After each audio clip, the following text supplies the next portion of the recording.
తెలంగాణలో విమానయాన రంగానికి మహర్దశ వచ్చే అవకాశాలున్నట్టు కేంద్ర పౌర విమానయాన శాఖ మంత్రి కింజారపు రామ్మోహన్ నాయుడు చెప్పారు.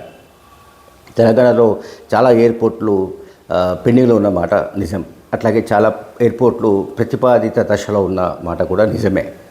ఆదిలాబాద్ కావచ్చు, లేకపోతే కొత్తగూడెం కావచ్చు, లేకపోతే వరంగల్ కావచ్చు, ఇటువంటి చాలా ఎయిర్పోర్ట్లు గతంలో అంటే స్థలాన్ని స్పెసిఫై చేశారు, అంటే ఎంపిక చేశారు.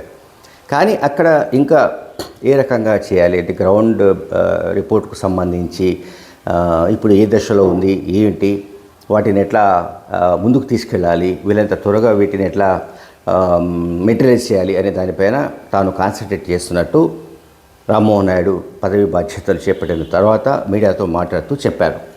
ఆంధ్రప్రదేశ్లో భోగాపురం ఇంటర్నేషనల్ ఎయిర్పోర్టు నిర్మాణంలో ఉన్న సంగతి తెలిసిందే. అయితే గడువుకు ముందే రికార్డు స్థాయిలో దాన్ని నిర్మించనున్నట్టు కూడా ఆయన చెప్పారు.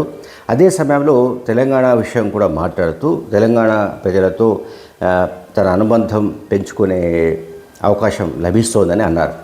తెలంగాణలో ఏవైతే పెండింగ్లో ఇది విమానయాన రంగానికి సంబంధించిన ఇష్యూస్ ఉన్నాయో వాటన్నిటి కూడా వీళ్ళంత త్వరగా తాను సాల్వ్ చేయడానికి ప్రయత్నిస్తానని చెప్పారు. దానివల్ల తెలంగాణ ప్రజలకు తాను మరింత చేరువయ్యే అవకాశాలు ఉన్నట్టుగా కూడా ఆయన చెప్పారు. సో తెలంగాణలో విమానయాన రంగాన్ని అభివృద్ధి చేయడానికి, విస్తరింప చేయడానికి సంబంధించి తన వంతు కృషి చేస్తానని కూడా కింజరాపు రామ్మోహన్ నాయుడు హామీ ఇచ్చారు.